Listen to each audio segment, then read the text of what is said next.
মাত্র ৯০০ টাকায় নরসিংদী থেকে পঞ্চগড় ভ্রমণ। আজ আমি উঠেছি দ্রুতযান এক্সপ্রেস ট্রেনে।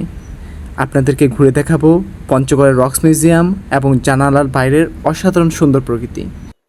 নরসিংদী থেকে পঞ্চগড়ের দূরত্ব প্রায় ৪৫০ কিলোমিটার। আপনাকে ট্রেনে প্রায় ১৪ ঘন্টা সময় অতিক্রম করতে হবে।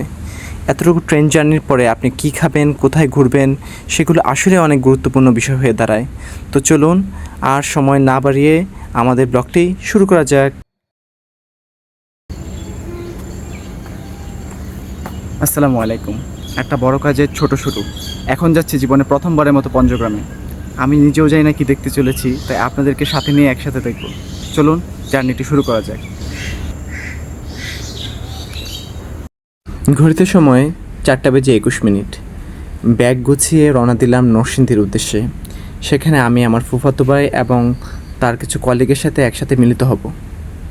আমাদের উদ্দেশ্য ছিল মহানগর ট্রেনটির মাধ্যমে নরসিংদী থেকে ঢাকায় পৌঁছানো। ট্রেনটি ৫:৩০ বদলে আসলো ৬:৩০।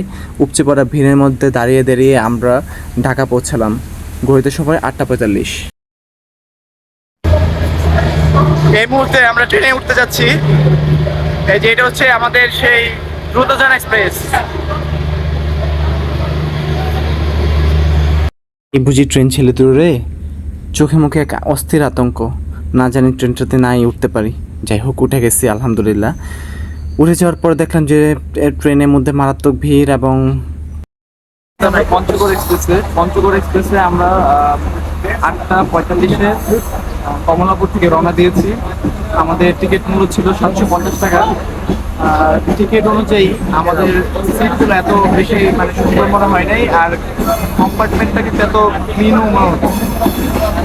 আপনারা দেখতে পাচ্ছেন আমি এখানে বানিয়েছি যে কম্পার্টমেন্টটা কেমন সেরকম। কী ভাবছেন ৭৫০ টাকার ভাড়া ৯০০ টাকা কেন বললাম? আসছি। এই জিনিসটার জন্য সারা রাত ঘুমাইতে অনেক কষ্ট হয়েছে। এই জিনিসটা সোজা না হয়ে স্ট্যান্ডটা বাঁকা, ফলে আমি এই জায়গাটায় গুঁতো খাইছে পুরো রাত্রে ধরে। যখনই একটু ভাঁজ করে শুইতে গেছি তখনই তো যাই হোক ভোর হয়ে চলে আসছে। ভোর হওয়ার পরে আমি ফজরের নামাজটা পড়ে নিয়েছি ট্রেনের মধ্যেই। নামাজ পড়ে ফোনের জিপিএস লোকেশন চেক করলাম, দেখলাম যে আমরা এখন ঠাকুরগাঁওয়ে আছি। জানালায় চোখ পড়তেই দেখলাম যে অজস্র কৃষিজ জমি, কিন্তু আশ্চর্যজনক বিষয় হলো জমিগুলোতে পানির সঠিক ব্যবস্থাপনা না থাকলেও ফলন মাশাআল্লাহ উপচে পড়া। বিশেষ করে ভুট্টা, মনে হয় পঞ্চগড়ের প্রায় অর্ধেকেও বেশি জায়গা জুড়ে এই ভুট্টা চাষ হচ্ছে। পাশাপাশি রয়েছে কাঁচামরিচ, পেঁয়াজ, ফুলকপি, লাউ, হলুদ সহ নানান ধরনের কৃষিজ উৎপাদিত শস্য। পঞ্চগড় অভিমুখে আপনি যতই অগ্রসর হবেন কৃষিজ জমির পরিমাণ ততই বাড়তে থাকবে এবং ওইখানকার লোকজনের আয়ের মূল উৎসই হলো এই কৃষি। সেখানকার মানুষজনের আমি যতটুকু কথা বলে জানতে পেরেছি, এক একজনের প্রায় ২০০ শতকের মতো জমি সেখানকার মানুষের রয়েছে। ঘড়িতে সময় ৮:৩৩ আর আমরা পৌঁছে গেছি পঞ্চগড়ের স্টেশনে। আমরা ৮:৪৫-এ রওনা দিয়েছিলাম, সুতরাং ১২ ঘন্টা ঢাকা থেকে আমাদের পঞ্চগড় আসতে সময় নিয়েছে এই দূরপাল্লার দ্রুতযান এক্সপ্রেস ট্রেনটিতে।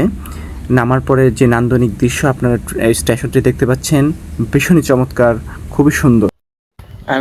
আমরা এখন আছি হচ্ছে পঞ্চগড় স্টেশনে। আমরা মাত্র এসে নেমেছি, এখন বাজে হচ্ছে মেবি ৯:৩০ মতো।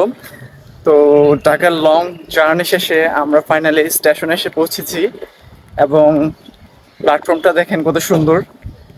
দুই পাশে আমরা দেখতে পাচ্ছি যে লাইন, ব্রডগেজ লাইন দেখা যাচ্ছে এবং ব্রডগেজ কিন্তু খুবই স্মুথ রান করে। হ্যাঁ, মিটার গেজ থেকে আমরা খুব স্মুথ একটা রানিং ফেসিলিটি এখানে পেয়েছি। থাকতে প্রচুর খিদে লাগছিল, তো নামার সাথে সাথে আমরা ডিসিশন নিয়েছিলাম যে এখন আমরা ব্রেকফাস্ট করব। তো ব্রেকফাস্ট করার আগে আমাদের কিছু ভাইদের সাথে পরিচয় করে দিচ্ছি। ওনারা আমাদের সহযাত্রী ছিলেন, ওনারাও এসেছেন পঞ্চগড় ঘোরার জন্য এবং ওনারা একটা গ্রুপ মিলে এসেছেন। এই যে ওনাদের গ্রুপের বাকি সদস্যরা খুবই চমৎকার মানুষ ছিলেন ওনারা।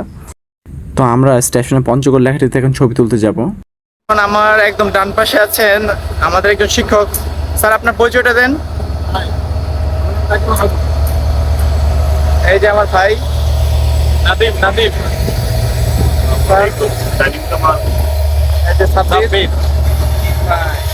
তো আমরা এই 5 জনই ছিলাম আমাদের সম্পূর্ণ ট্যুরে। তো এখন উদ্দেশ্য হচ্ছে পঞ্চগড় এলাকাটিতে আমাদের কিছু ফটোশ্যুট করার পরে আমরা যথারীতি চলে যাব খাওয়ার জন্য। তো ফটোশ্যুটটা আসলে আমার খুব বেশি পছন্দ না, but it's a part of life and journey. So আমরা এখন রাস্তা করতে এসেছি নূরজাহান রেস্টুরেন্টে। এটা পঞ্চগড় স্টেশন থেকে 10 টাকা ভাড়া লাগে জনপ্রতি সেখানে যেতে, এবং সেখানে যাওয়ার পরে আমরা খাবার অর্ডার করেছি, যার যেটা ইচ্ছা। কেউ কেউ খিচুড়ি নিয়েছে, ডাল নিয়েছে, ভাজি নিয়েছে। আমি পার্সোনালি নিয়েছি হচ্ছে তন্দুর রুটি, ডাল, ভাজি, আলুর ভর্তা এবং একটা ডিম ভাজি। সকালে এইগুলো দিয়ে নাস্তা করেছি আমি। তো কখনোই কোনো ব্লগে আমি আসলে নাস্তার সম্পূর্ণ ভিডিওটা আপনাদেরকে প্রোভাইড করতে পারি না। খাওয়া দাওয়া একটা চিত্তাকর্ষক জিনিস, তো কিন্তু আমি এই ব্লগে এই কাজটা করেছি এবার। আমার খাবারগুলো চলে এসেছে। আমি তন্দুর রুটিটা এখানে বেশ পছন্দ করেছি, খুবই সফট ছিল, নান রুটির মতো একটু সুইট লাগতেছিল, এবং ওইখানের খাবারগুলো আমার কাছে একদমই ঝাল মনে হয় না। আমি আবার স্পাইস লাভার, সো আমার ঝাল না হলে একটু সমস্যা হয় আর কি। তো এখানে ডাল বা সবজি বা ডিম কোনো কিছুতেই ঝাল নাই। যাই হোক, মিষ্টি করে খাবারটা খাচ্ছি। আমার 80 টাকা বিল এসেছে খরচ এই খাবারটা খাওয়ার পরে। তো একটা ট্যুরে গেলে সবসময় খাবার দাবারটাকে আমি বেশ প্রাধান্য দিই, কারণ একটা ভালো খাবারই পারে আপনার মুডটাকে সবসময় চাঙ্গা করে রাখতে, যেটা আপনার ঘোরার জন্য খুব বেশি দরকার। 12 ঘন্টা জার্নি করে খাওয়াটা হচ্ছে, খুব খিদে লাগছে যেহেতু খাবারটা অবশ্যই বেশি টেস্ট লাগতেছে। তো খাবার পাশাপাশি আমি আপনাদেরকে কিছু কথা বলে দিই, এখানে কিন্তু মানে লেবু পাবেন না কোনো খাবারেই। এই জিনিসটা খুব বেশি মানে আমার কাছে মিসিং লাগতেছিল। রেস্টুরেন্টটাতে আবার অনেক রাশ ছিল। আমি একটা কাঁচামরিচ চাইছিলাম, ওইটা ওরা দিতে প্রায় ভুলেই গেছে, কারণ ক্রেজি অ্যামাউন্ট অফ ক্রাউড এখানে খাইতে আসে প্রত্যেক বেলায় হয়তো বা। খাওয়া দাওয়া শেষে এবার পঞ্চগড়ের সবচেয়ে কাছের স্পট রক্স মিউজিয়াম দেখার পালা। এটা পঞ্চগড় সরকারি মহিলা কলেজের ভিতরে অবস্থিত, যেটাতে আমি খুবই অবাক হয়েছি। একটা কলেজের ভিতরে একটা মিউজিয়াম থাকতে পারে, এটা হয়তো বা আমিও চিন্তা করি নাই, বা আপনারাও কি চিন্তা কখনো করতে পারছেন কিনা আমি জানি না। যে শিলাগুলো দেখতে পাচ্ছেন এগুলো হচ্ছে টার্সিয়ার যুগের শিলা। এগুলো দার্জিলিং ও জলপাইগুড়ি জেলায় সাধারণত পাওয়া যেত। অনুরূপ হিসাবে আমরা পঞ্চগড়ে এই শিলাগুলি পাওয়া যায়, এবং সেখান থেকেই সংরক্ষণ করে এই রক্স মিউজিয়ামে এটা রাখা হয়েছে। ধারণা করা হয় সাধারণত এই শিলাগুলো দিয়ে মানুষ সেতু তৈরির কাজ করত বা রাস্তাঘাট নির্মাণে কাজে লাগাতো। প্রাচীন খেলাও মানুষ এত অভিনব কায়দায় কাজ করতো, এটা ভাবতেই অবাক লাগে। এখন আমরা আছি রক্স মিউজিয়ামে এখানে লেখা আছে যে এটা 16 লক্ষ থেকে 6 কোটি বছর আগে যে শিলা ছিল সেখানে মানে টার্সিয়ার যুগের যে পাথরগুলি ছিল সেখানটা এই জায়গায় পাওয়া গিয়েছে। এবং এটা আসলে একটা মহিলা কলেজের ভিতরে, এটা হচ্ছে সবচেয়ে আশ্চর্যজনক বিষয়। আমি প্রথমে দেখে ভাবছিলাম যে রক্স মিউজিয়ামে আসছি, মানে এটা হয়তো বা আলাদা কোনো জাদুঘর হবে, বাট এটা একটা কলেজের ভিতরে। পঞ্চগড় সরকারি মহিলা কলেজের ক্যাম্পাসটি দেখতে ভীষণই সুন্দর, সবুজ শ্যামলা, পাশে রয়েছে সুন্দর একটি পুকুর, এর মাঝে এত সুন্দর একটা কলেজ, এটা আসলে চমৎকার। সো আমরা এখন রক মিউজিয়ামের ভিতরে আছি। এখানে আপনাদেরকে কিছু প্রত্নতাত্ত্বিক জিনিস দেখাবো, যেগুলো হচ্ছে ওনারা এখানে সংগ্রহ করে রেখেছেন। আসুন দেখি। এই রক মিউজিয়ামটি আসলে কলেজের একজন কর্মচারী দেখাশোনা করেন, যার কাছে আমাদের 100 টাকার মতো হয়তো বা এন্ট্রি ফি দেওয়া লেগেছে। এই প্রিন্টারটা আর এই যে এখানে রেডিও আছে।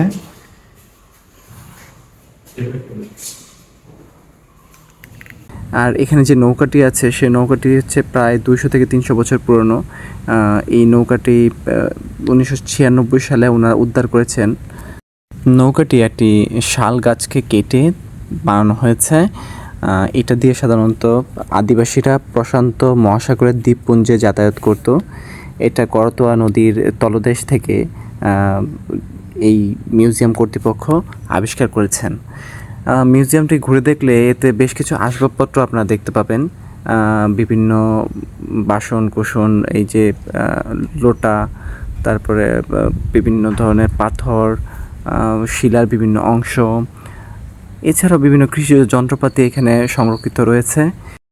যেহেতু আমি প্রকৃতি দেখতে খুবই পছন্দ করি, তাই এই জায়গাটিতে বেশিক্ষণ স্টে করা আমার জন্য পসিবল ছিল না। তো আমরা আমাদের দল নিয়ে এখন বেরিয়ে যাওয়ার পালা। তো আরেকটি স্পটে যাওয়ার আগে আপনাদের মতামত জানার পালা এবার। কেমন লাগলো আমাদের ভিডিওটি এবং আপনি পঞ্চগড়ে কোথায় কোথায় গিয়েছেন বা যাবেন বলে আশা করছেন আমাদেরকে জানান। পরবর্তী পর্বে আপনাদের জন্য রয়েছে পঞ্চগড়ের বিখ্যাত মহারাজের দিঘি, বাংলাদেশ ভারত সীমান্তের চা বাগান এবং এছাড়াও আরও চমৎকার কিছু সুন্দর স্পট যেগুলো দেখার জন্য আপনি মুখিয়ে থাকবেন। তো দেখা হচ্ছে ইনশাআল্লাহ পরবর্তী পর্বে। আজকে এখানেই সমাপ্ত ঘোষণা করছি। ভালো থাকবেন। আসসালামু আলাইকুম ওয়া রাহমাতুল্লাহি ওয়া বারাকাতুহু।